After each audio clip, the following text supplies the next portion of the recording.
Yes कोमल, कहाँ से हो? मैम मैं प्रॉपरली नागपुर से हूँ। Great, lovely. एज कितनी है आपकी? 30। 30। शादी हो गई? हाँ मैम। कितने साल हो गए शादी को? 2.5 साल। 2.5 साल। Great, lovely.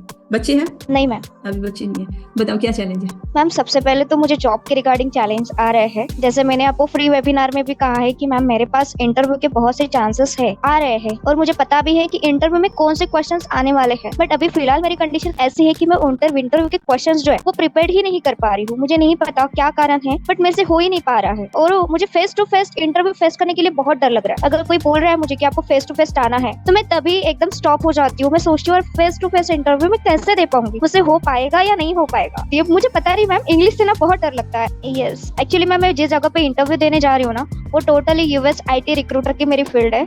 और मैं अभी फिलहाल हैदराबाद में हूँ। अभी जहाँ से मैं अटेंड कर रही हूँ सेशंस, मैं हैदराबाद से कर रही हूँ। तो वहीं पे मेरे कुछ चैलेंजेस चल रहे हैं। तो हैदराबाद ओनली तेलुगु या तेलुगु लैंग्वेज जानता है, तेलुगु और इंग्लिश इंग्लिश ही जानता है। जानता है, हिंदी नहीं पता इन लोगों को, और ना ही मराठी पता है। तो यही कुछ चैलेंजेस है। हो सकता है कि मैं उसी की वजह से बहुत ज्यादा डरी हुई हूँ, और इसी की वजह से मैं अपना जो एक पीडीएफ है जो मेरे सर ने मुझे प्रोवाइड किया है, वो तक के भी मेरे से नहीं हो पा रहा है। मीन्स मैं कितना भी ट्राई करूं, बट वो पीडीएफ भी मुझसे लर्न नहीं हो पा रही है। तो ये भी एक डर है कि मैं पैसा रिटर्न कैसे करूंगी, अगर मुझसे नहीं हुआ तो मैं पैसा कैसे दूंगी। ये एक भी चैलेंजेस मेरे साथ हो रहा है। मैम पता नहीं, कॉन्फिडेंस बहुत लूज हो जाता है, और अभी सडनली मैं इमोशनली थोड़ी बहुत डिस्टर्ब हूँ। किस एक्चुअली चीज मैं को लेके? एक्चुअली मैम मेरे मैरिड लाइफ में कुछ अच्छा नहीं चल रहा है। एनी टाइम मेरी फाइट होती रहती है मेरे हस्बैंड के साथ। वो मेरे साथ भी नहीं रहते हैं, और हम दूर रहते हैं, तो भी हमारी जो बात है वो उतनी अच्छी तरीके से नहीं होती है। जिस दिन भी हम बात करते हैं उस दिन भी हमारे बीच में लड़ाई हो जाती है कि मेरी मैरिड लाइफ में मैंने शादी तो कर ली, बट मुझे मेरे हस्बैंड का ही सपोर्ट नहीं है किसी चीज में। ये एक सबसे बड़ी मुझे बहुत मुश्किल लगती है। इसके रिलेटेड मैं बहुत ज्यादा डिस्ट्रैक्ट और डिस्टर्ब होती रहती हूँ। मैम पता नहीं, टेंशन आ जाता है सडनली किसी भी चीज का। मैं बहुत ज्यादा टेंशन ले लेती हूँ। एक ही चीज आती है कि मैं कर पाऊंगी या नहीं कर पाऊंगी, यही सोचती रहती हूँ मैं दिन रात। ऐसे भी लगता है कि मैं इस धरती पे बोझ हूँ, मैं क्यों आई, मुझे नहीं जीना चाहिए। और मुझे बहुत जल्दी गुस्सा भी बहुत जल्दी आ जाता है। और अगर सोचोगे सडनली धरती में बोझ हूं ना, ये धरती बोझ की तरह ही बना देगी आपको। फिर सब रिलेशन में हर जगह आपको ना ऐसी भावनाएं सुनने को मिलेगी कि आप बोझ हो। बोझ हो। यस मैम, एक्चुअली मेरे ना किसी के साथ कभी बनती नहीं है। मेरे रिलेशंस वालों के भी साथ तो मेरे ज्यादा अच्छे रिलेशंस नहीं है, क्योंकि सब बोलते हैं कि तू खुद को बहुत एटीट्यूड, खुद को बहुत घमंडी सोचती है। मेरे सासू माँ के साथ भी मेरी ज्यादा बनती नहीं है। हम दोनों में तो घर के जो जो झगड़े होते हैं बस उसमें ही हम दोनों के ये चले जाते हैं। तो मेरी ना, और कोई भी अगर मुझे कुछ बोल दे तो मैं सुन नहीं पाती, मैं उनको डायरेक्टली आंसर कर देती हूँ। फिर मैं गुस्से में बहुत कुछ बोल देती हूँ उन लोगों को, जिसकी वजह से हमारे जो रिलेशंस है वो बहुत खराब हो जाते हैं। तो ये मतलब सब। आपका जो बिहेवियर है वो रिएक्टिव बिहेवियर है। आप रिस्पॉन्ड नहीं हाँ। करते हो, आप हमेशा रिएक्ट करते हो। ठीक है। Yes ma'am. और जीवन में जितना ज्यादा रिएक्ट करेंगे उतना तो रिलेशनशिप तो खराब होंगे ही, हमेशा याद रखना। हमेशा आपको अपने रिलेशनशिप को हील करने के लिए या किसी भी रिलेशनशिप को मधुर बनाने के लिए हमेशा आपको क्या करना है, रेस्पॉन्ड करना है, ना कि रिएक्ट करना है। जितना ज्यादा ओके। आप रिएक्ट करोगे तो ऑब्वियसली। अच्छा कोमल, एक बात बताओ, अगर इसी तरीके के बिहेवियर से मैं चलती रहूंगी तो मुझे ये बताओ, ये रिश्ता कितने दिन चलेगा? मैम बहुत कम दिन चलेगा, नहीं चलेगा। नहीं चलेगा। इसका मतलब मुझे मेरे इमोशंस पे काम करने की जरूरत है। देखो यस मैम। कोमल, अगर आप बोलते हो आपकी सास बच्चे को अपनी तरफ खींचती है इसलिए रिलेशनशिप खराब है, लेकिन अभी आप ही खुद ही एक्सेप्ट कर रहे हो कि मेरे किसी के साथ अच्छे रिलेशन नहीं है। इसका मतलब है यस जब मैम, मैं राइट। खुद के ऊपर काम कर लूंगी, शायद मैं रेस्पॉन्ड करना शुरू कर दूंगी, तो मेरे सबके साथ रिलेशन अच्छे हो जाएंगे, चाहे वो सास हो, पति हो, कोई भी हो। Yes ma'am. ठीक है। तो उसके लिए यस, काम किसको करना है? अपने इमोशंस पे मास्टरी किसको करनी है? मुझे खुद को ही करनी है। खुद को ही करनी है। सबसे इंपॉर्टेंट है, पहले अपने कॉन्फिडेंस को बढ़ाओ। ये नंबर लिख लेना, ठीक है। हमेशा सोचो you are blessed child of God, और इस फियर को अंदर से निकाल दो। अभी तुम फेल हुई नहीं हो। मैं एक एग्जांपल देती हूँ। यस। कल एक स्टूडेंट का, मैंने, शायद आप थे नहीं, कल ही मैंने एक स्टूडेंट का दिखाया था जिसने अपने बच्चे को दिखाया था। रचना कल अपने बच्चे को दिखा रही थी ना। जब उसका आईवीएफ हुआ, उसके 9 दिन के बाद कोई चेकअप होता है, और चेकअप करने के बाद डॉक्टर ने पता क्या बोला कि ना हाँ। अभी पॉसिबिलिटी है नहीं। तो उसे 2.5 लाख रुपए तो लग ही जाते हैं आईवीएफ में। अब जो वो सारी चीजें हो गई है, उसके 9 दिन बाद बोलते हैं पॉसिबिलिटी है नहीं। उसने रोना शुरू कर दिया। ओके। फिर भी डॉक्टर ने ये बोला कि 3 दिन का समय हम लेते हैं, अगर 3 दिन के समय में कुछ हुआ तो हम लोग बहुत अच्छे से कर पाएंगे। ठीक है। अब जब 3 दिन का समय उसको दिया गया, तो जैसे ही वो हॉस्पिटल से आती है, हाय तो वो मचा दिया, और काउंसलर को बोल रही है एक बार मैम से बात करा दो, मेरे फिर से पैसे खराब हो गए, मैम ने तो बोला था ये हो जाएगा वो हो जाएगा। मैंने सिर्फ उसे एक बात बोली, क्या घटना घटित हो चुकी है? उसने बोला नहीं। मैंने कहा इसका मतलब 50-50% चांस है हमारे पास। ये यस आपके मैम। फेवर में भी आ सकती है, ये आपके फेवर में नहीं भी आ सकती है। तो जब तक घटना का रिजल्ट नहीं आया है, सोचो वो मेरे फेवर में है। बस अपने डिवाइन पे भरोसा रखो। सिर्फ 3 दिन पॉजिटिव हुई, और 3 दिन के बाद जब वो जाती है, डॉक्टर ने बोला ग्रोथ तो होना शुरू हो गई है। बहुत अच्छा है। और आज 5 फरवरी को एक अच्छे आराम से उसने एक बेबी बॉय को 43 की एज में जन्म दिया है। तो ये सब चीजें क्या है? ये आपके इमोशंस ही तो है। Yes ma'am. ठीक है। ठीक है कोमल, यस।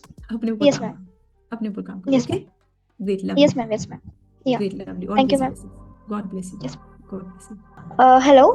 हाँ जी। मैम मैं ये बोलना चाह रही हूँ, जैसे आपने वो मुझे मेडिटेशन के लिए आपने बताया था, जो दिन में 3 बार मेडिटेशन करना है, तो उसके साथ साथ जैसे वो मेडिटेशन हो जाता है, तो वो जो मेडिटेशन है वो हम रात को सोते टाइम कर सकते हैं क्या, जैसे हम आराम बेड से, पे बढ़िया, लेटे हैं? और अच्छा है, अच्छा है। और और अच्छा है। मैम जैसे वो खत्म हो गया तो एक महसूस फील होता है, बॉडी पूरी वाइब्रेट होती है मेरी, और बहुत अलग एक इन्फेक्शन से एक रिफ्लेक्शन आता है मेरे बॉडी में। हाँ मैम, बस यही मेरा क्वेश्चन था। अदरवाइज तो मेरा अभी अच्छा चल रहा है, जो मेरा प्रिपरेशन नहीं हो रहा था वो तो मेरा अभी बहुत अच्छे से चल रहा है, और मंडे को मेरा एक इंटरव्यू भी है। और मैंने सबको पोल भी दिया है कि आप मेरी खुद रिवाइज लेते जाओ, आप मेरे को कॉल करके आप मुझे वो इंटरव्यू पूछते जाओ, ताकि मैं और ज्यादा प्रिपेयर्ड हो जाऊं। मीन्स एक पॉजिटिविटी आ गई है माइंड में, जो नेगेटिव थॉट्स है वो मोस्ट ऑफ द तो चले गई है। ऐसा लग रहा है कि नहीं, अभी मैं अपने लाइफ में बहुत कुछ अचीव कर लूंगी, और कर लिया है। God bless you, God bless you, yes ma'am. ऐसे ही आगे बढ़ते रहो। कोमल, खुश हो? अनम्यूट करो।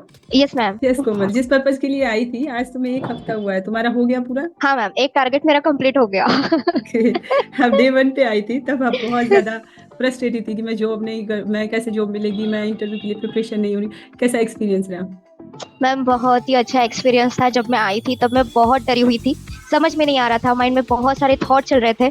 पर आपने जब कहा कि खुद पे बिलीव करो, खुद पे अगर भरोसा हो तो कुछ भी कर सकते हो, बस उस दिन से मैंने अपनी जो पीडीएफ, जो मुझे कहीं महीने से लर्न नहीं हो रही थी, वो पीडीएफ मैंने जिस 3 से 4 दिनों में मैंने कवर कर ली।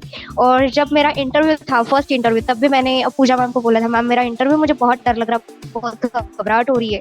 बट आपका चेहरा सामने रख के मैंने वो इंटरव्यू दिया। फर्स्ट इंटरव्यू फेल हो गई। मैंने ये सोचा कि भगवान ने और भी कहीं और दूसरा रास्ता देखा होगा मेरे लिए। ये सोच के मैं ऐसे ही दूसरे दिन बहुत अपसेट थी। एक्चुअली पूजा मैम ने भी डिस्कस किया होगा उस बारे में। मेरा माइंड बहुत अपसेट था। बट दूसरे दिन फिर से मेरे को मुझे इंटरव्यू के लिए कॉल आया, बोले आज तुम्हारा इंटरव्यू है। जैसे ही मेरा माइंड एकदम एकदम बैड चल रहा था, बहुत नर्वस थी, समझ में नहीं आ रहा था। बट मैं सोची कोमल, तुझे और एक अपॉर्चुनिटी मिल रही है, तू रोते रहेगी तो तू रोती रह जाएगी, इससे अच्छा तू उठ और प्रिपरेशन कर। मेरा इंटरव्यू 9:30 था। मैंने 4 से 5 घंटे में पूरी रिवीजन की। मेरा फर्स्ट इंटरव्यू क्लियर हो गया। जैसे मेरा क्लियर हुआ, मैंने पूछा मैम को, बताया मैम मेरा इंटरव्यू क्लियर हुआ। और दूसरे दिन भी मेरा इंटरव्यू था, फेस टू फेस था। तो मिस डर नहीं लगा, किसी भी चीज के लिए डर नहीं लगा। मैंने यही सोचा जो होगा अच्छा ही होगा, बुरा कुछ भी नहीं होगा। और उसी हिसाब से सेकंड दिन गई, और फिर बस हो गया मैम। और फिर कल ही मुझे पता चला कि मेरा इंटरव्यू क्रैक हो गया है, और मंडे से मेरी ज्वाइनिंग भी है। Great, lovely, always blessings, God bless you. सभी को भी थैंक्स कर दो, क्योंकि जब आप यस, सेकंड इंटरव्यू में जा रहे थे, सभी ने भी आपको सभी ने, ब्लेसिंग्स दी। Yes ma'am. तो मैं आपके साथ सभी को बहुत बहुत थैंक्स बोल रही हूँ, और उस डिवाइन को भी मैं थैंक्स बोल रही हूँ, जिसकी वजह से आज मैं यहाँ पे हूँ। Thank you so much all of you. Lovely, always blessings, enjoy करो, ठीक है? Yes ma'am, yes. Lovely, always blessings, खुश रहो। यस।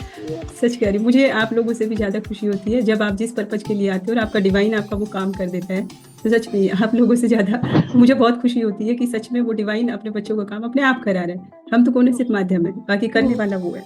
Yes ma'am. लवली, तो 1 हफ्ते में ही आपने कर लिया। कर लिया मैम। एक्चुअली आपके जो थॉट्स थे ना, मीन्स पेशेंस, होप, और भी एक था, जो आप Belief. बोलते, जो आप बिलीव, जो आप बोलते थे कि आप खुद पे करो।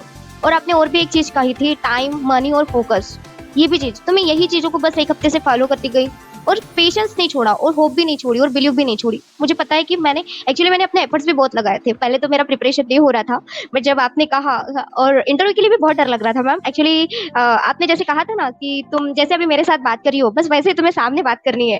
तो जब भी मेरा वर्चुअल इंटरव्यू था ना, मैं आपके फेस को याद करके मैं ये सोचती थी कि नहीं, रिंकी मैम वहां पे है, तो मुझे फेस करना ही है। और मैंने मेरा 100% दिया, और ये सब पॉसिबल हुआ मैम आपकी वजह से। और मेरी अभी मैं वजह से नहीं, आपके डिवाइन ने करा है। और अभी मैं मुझे सिर्फ अंदर से माध्यम। सही में ये फील हो रहा है कि मैम आप जो चार्ज ले रहे हैं ना, वो सही में बहुत कम है मैम। आपने उसको और बढ़ाना चाहिए। आज मुझे दिल से सही में ये चीज लग रही God bless you, God bless you, है। God yes. ब्लेस यू, खुश रहो।